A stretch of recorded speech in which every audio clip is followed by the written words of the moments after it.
soit toujours avec vous. Et avec votre esprit. Bienvenue, frères et sœurs, à cette messe du dimanche, du samedi soir, cette messe pour tous. Nous sommes rassemblés pour fêter ensemble cette grande solennité de la Trinité. Nous allons de fête en fête et nous verrons comment cette fête de la Trinité nous donne un modèle, le modèle divin à imiter dans nos relations.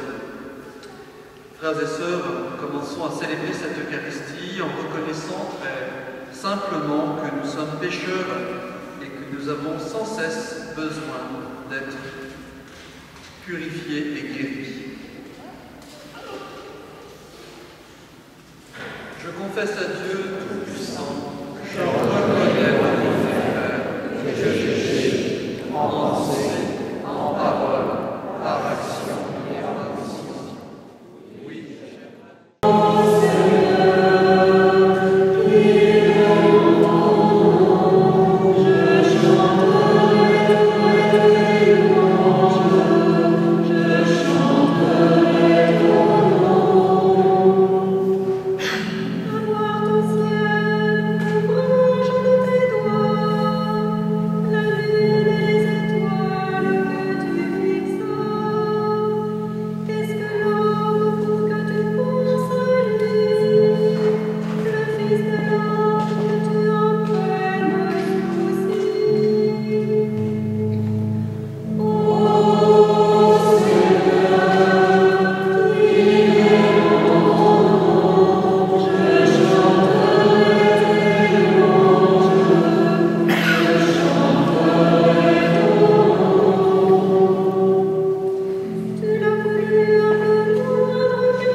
Le Seigneur soit avec vous.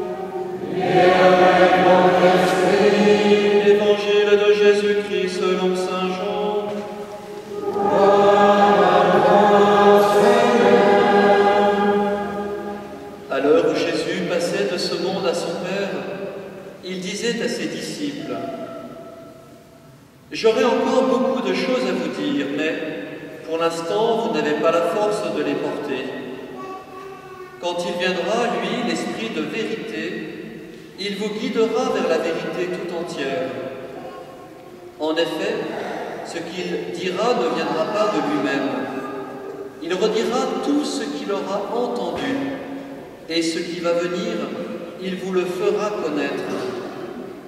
Il me glorifiera, car il reprendra ce qui vient de moi pour vous le faire connaître. Tout ce qui appartient au Père est à moi. Voilà pourquoi je vous ai dit, il reprend ce qui vient de moi pour vous le faire connaître. » Acclamons la parole de Dieu. Louange à toi, Seigneur Jésus.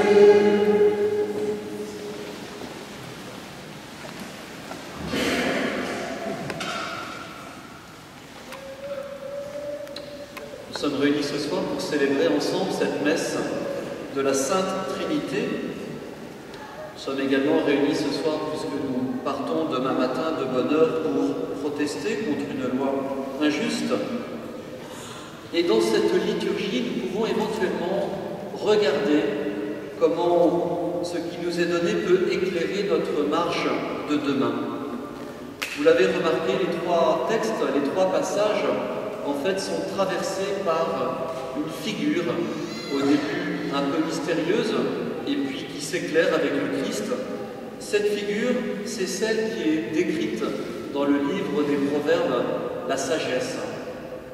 De la sagesse, en écoutant les Proverbes, nous n'en connaissons que le nom, la sagesse, ce qui est sage, ce qui est expérimenté, ce qui est vérifié, ce qui est mûr. cette sagesse dont il nous est dit qu'elle était présente avant le commencement du monde et aux côtés de celui qui crée le monde. Et puis, nous avons avec Saint Paul, vous savez que la liturgie est toujours bien construite, avec Saint Paul, il est question de l'Esprit Saint, celui par lequel eh bien, l'amour de Dieu est en nous.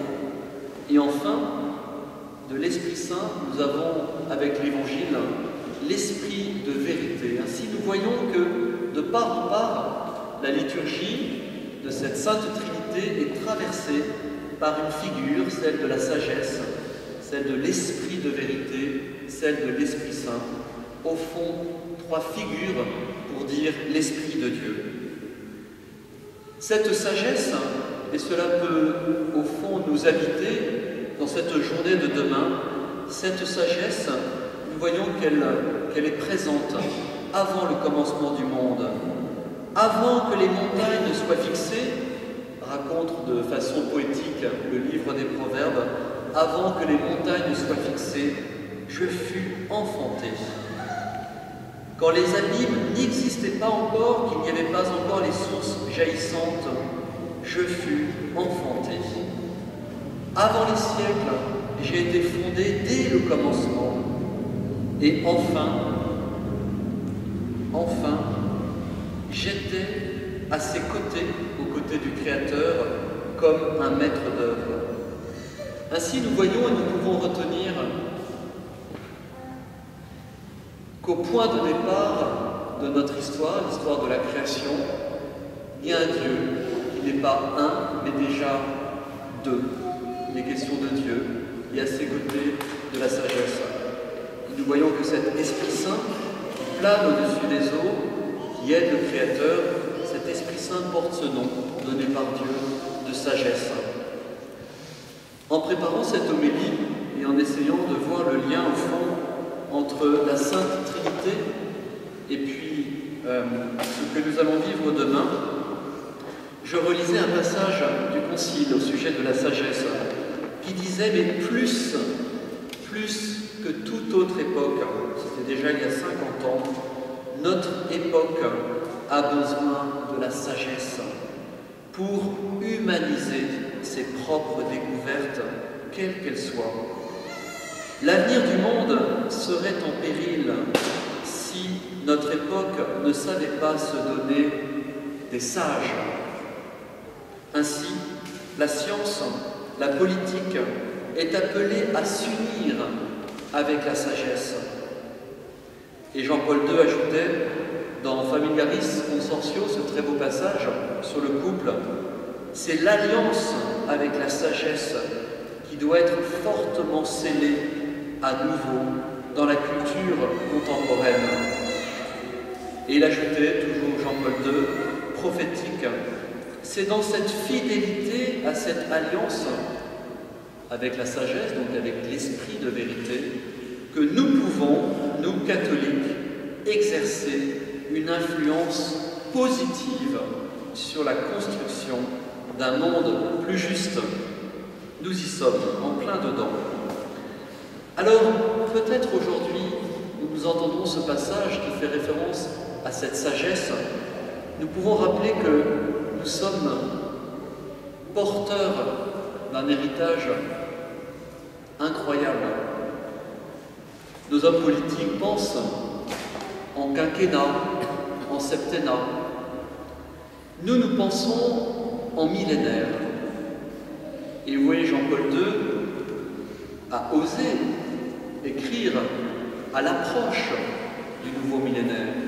C'est-à-dire qu'au moment où nous approchions de l'an 2000, lui-même ne pensait pas en dizaines d'années ou en siècles, mais déjà en millénaire. Ainsi, peut-être rappelons aujourd'hui que ce qui peut nous animer demain, ce qui peut nous porter, c'est au fond que nous sommes héritiers d'un trésor inestimable, un trésor plurimillénaire. C'est dans notre ADN, c'est notre patrimoine. Ainsi, nous avons comme une source qui peut traverser toutes les péripéties historiques, les variations politiques. Nous avons une source extrêmement profonde, la sagesse, qui peut nous nourrir ainsi que tous les hommes de bonne volonté, qui peut nous indiquer ce qui est juste et ce qui ne l'est pas. Peut-être rappelons aussi, avec ce patrimoine judéo-chrétien de la sagesse, qu'il y a une logique du monde par rapport à la loi qui va fixer des lois en fonction d'opérations qui sont définies ou redéfinies en fonction des constitutions politiques ou des régimes. Dans notre régime, c'est l'actuel régime de la Ve République, bien la loi elle est établie en fonction de majorités, des majorités qui, nous savons, sont passagères. Ainsi, la loi peut être en effet parfaitement légale, constitutionnelle, et en même temps totalement juste ou totalement injuste. Soyons très clairs, chacun d'entre nous. Il est parfaitement légitime de réagir devant une loi qui, au regard de la sagesse, au regard du bon sens, est une loi injuste. Et d'ailleurs, tout homme en conscience le sent intérieurement. C'est bien pour ça qu'il n'est pas nécessaire d'être catholique pour avoir du bon sens. Déjà, les évêques disaient que ce qui est légal n'est pas forcément moral. Nous avons dans notre histoire de France notamment des épisodes où nous voyons des actes ou des lois parfaitement prises par des régimes parfaitement légitimes, ou en tout cas élus, et qui en même temps étaient des lois injustes. Ainsi, soyons très clairs en tant que chrétiens, ce qui est légal n'est pas nécessairement moral. Il est donc légitime, en conscience, de pouvoir réagir devant des lois injustes. Quelle peut être, en cette solennité de la Trinité, au fond, notre dynamisme intérieur? Nous sommes invités, c'est pour ça que c'est une fête, à contempler la Trinité, à regarder la Trinité. Dieu, naturellement, est un, et en même temps en trois personnes. Dieu, c'est notre expert en amour. C'est l'expert en amour. Et comme il est expert en amour, eh bien, il nous définit ce qu'est l'amour. L'amour, c'est du bon sens aussi, ne peut pas se déployer quand on est tout seul. Eh bien, Dieu est trois. C'est aussi incroyable que cela puisse paraître, mais Dieu se définit par une communion absolument parfaite d'amour entre les trois personnes. Nous l'avons évoqué dans le livre des Proverbes, nous le voyons aussi au moment de l'Ascension, avec ce passage en fait qui rappelle le départ du Christ, où nous voyons ce lien parfait d'amour entre le Père et le Fils. Si nous avons cette solennité de la Trinité, c'est parce que, en tant que chrétien, en tant que catholique, notre modèle est un modèle divin, un modèle de don parfait, un modèle de générosité parfaite, un modèle de renoncement à tout égoïsme, le modèle du Christ crucifié. Ainsi, nourrissons-nous, c'est peut-être aussi ce qui fait notre identité chrétienne, nourrissons-nous de ce regard sur la Trinité. Ce regard peut nous convertir sans cesse, convertir notre cœur, convertir notre esprit. Être chrétien, c'est sans cesse revenir à cette source de l'amour trinitaire.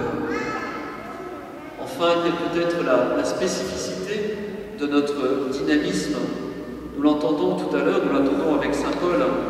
Saint Paul nous rappelle ce passage magnifique.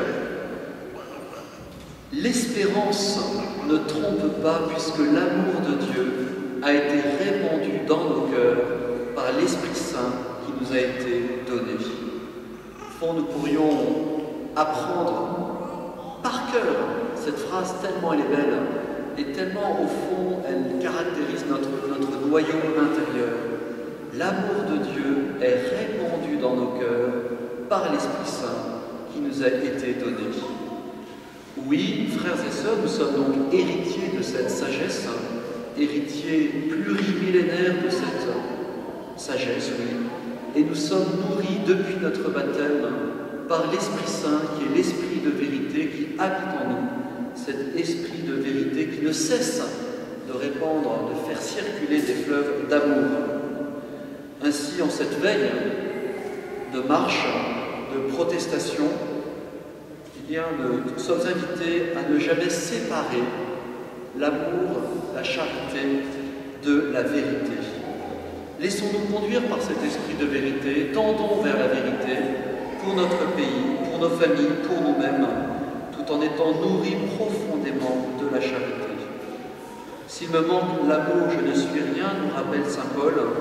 Demandons dans cette Eucharistie d'être profondément nourris pour que notre ligne de conduite demain soit en Dieu. Demandons au Seigneur cette paix profonde que le Christ veut nous donner. Amen.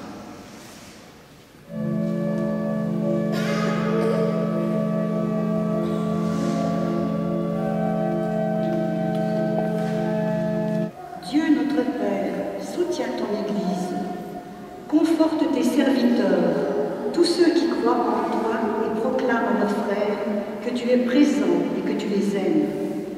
Que se lèvent des cœurs disponibles et prêts à ta mission pour apporter au monde ton esprit de paix et d'unité. Trinité sainte, Père, Fils et Saint-Esprit, nous t'en prions.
Sanctifie-les par ton esprit pour qu'elles deviennent le corps et le sang de ton Fils, Jésus-Christ, notre Seigneur, qui nous a dit de célébrer ce mystère. La nuit même où il fut livré, il prit le pain.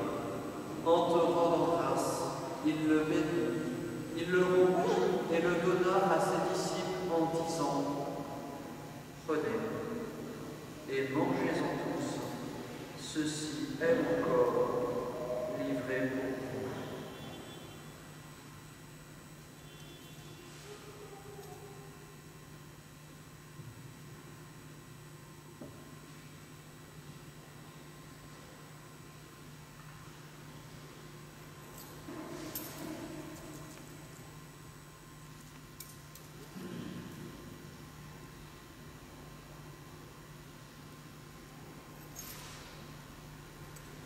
De même, à la fin du repas, il prit la coupe.